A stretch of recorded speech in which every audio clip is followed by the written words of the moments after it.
Okay, I'm going to show you how I measure a meal when I'm tracking macros. So first you will need a scale, just a simple scale. I got this one at Target, and I just showed you all the meals I entered in, just to show you how I'm going to hit my macros.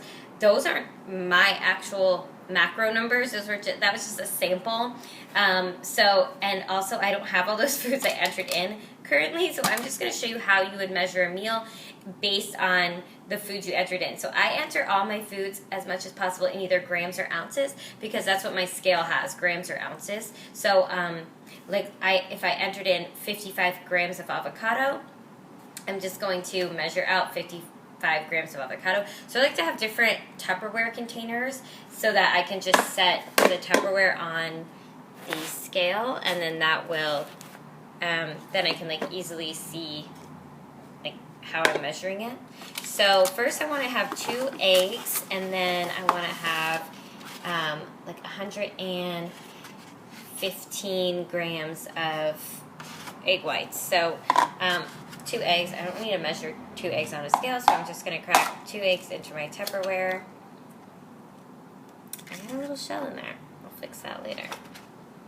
So 2 eggs. And then normally I have a container of egg whites, but they didn't have it at the grocery store, so I'm just going to, I'm going to get a container for the yolk.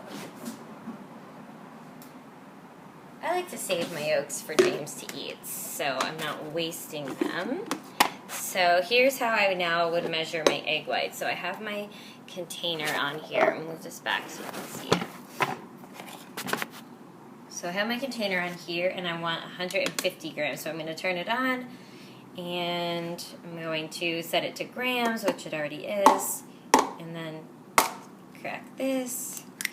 And so when you're doing it this way, from the egg, obviously it might not be perfect because you don't really know for sure how many egg whites exactly is going to be in each egg, but you can get pretty close. I think it's usually about 3 eggs. It's 115 grams of egg whites. And see, this egg's a little bigger, so I might get more egg white out of that than the other one. So that gets me to 68 grams. I keep going. I hit those protein goals. And let's see. So right here we're at 100 grams. And there's a little more egg whites.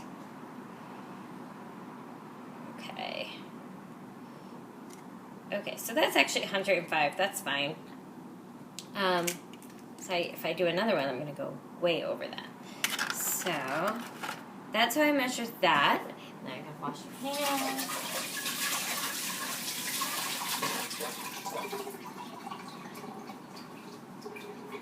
So I have this 2 eggs and 105 grams of egg whites. And then to measure my tomatoes, I usually just put the cutting board right on my scale, and then I'll tare it, so get it back to 0. And I think I said 85, but I only have 3, so whatever this will end up being. So yeah, if something like this happens, you plan for a certain number of carbs, 85 grams of tomato, but let's say you don't have 85 grams of tomato, see how many you have, and then you could add carbs later in the day. So that's why planning ahead of time is actually really great. So that's only 36 grams, so shows what I know about how much tomato weighs. So 36 grams of tomato, and then I'll actually just cut it. It's already on my cutting board. So measuring actually can be, people think it's really annoying, but it's actually not that bad because you're going to have to cut your food anyway. You're going to have to crack eggshells anyway. It's just the difference between doing it in a Tupperware on the scale or on a cutting board on the scale and doing it directly into the pan. That's the only difference. So now I'm going to measure my avocado out. And I have half an avocado here. I would guess that this is probably 55, 60 grams of avocado, obviously without the pit. And the reason I know that is because I've been tracking and measuring, or I have tracked and measured for so long, and this was one of the best things I got from tracking and measuring. It's such a great learning tool. So I now know I have such a good reference for how much like this is. So I'm going to put my Tupperware on here and tare it to 0. Use a spoon to scoop this out, and we'll see if I was close. But see, this is great. So once you measure for a while, you know so much about what certain portions of food look like that you won't have to measure forever, because you'll have a really good indicator for those things. So I said I thought it was 55 to 60 grams, and it was 56 grams. So, and there's like a tiny bit extra. I'll see that now. And that'll probably put us at like 68 grams.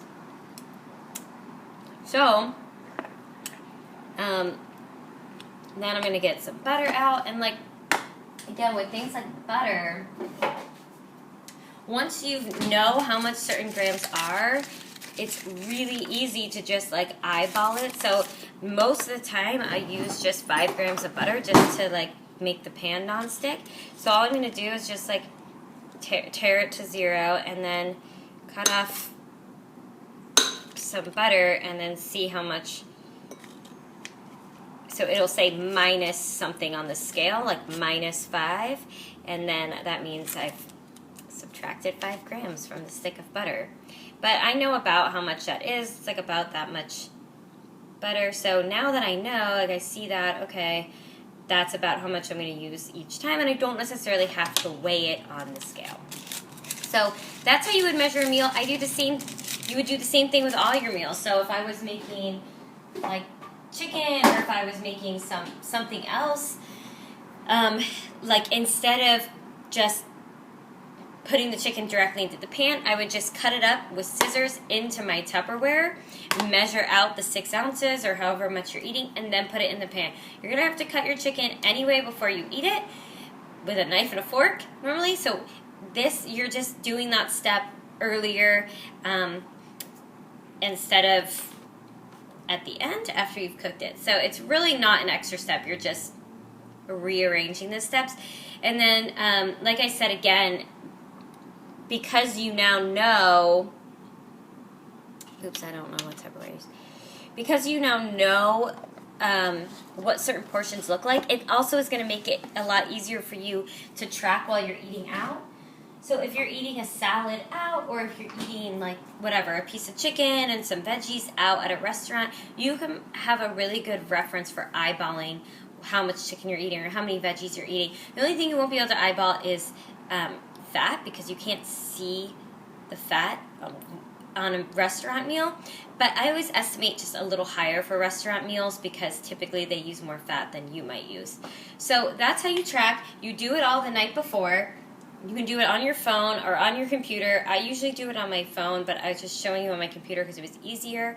And then the next day I wake up and I log in and I see, okay, like, what did I plan to eat for breakfast? 2 eggs, 150 grams of protein, and I just measure it all out and weigh it all out on the scale, and then cook it up. So it's that easy. It's really simple, and I hope that made sense and was beneficial and helpful to you for your tracking.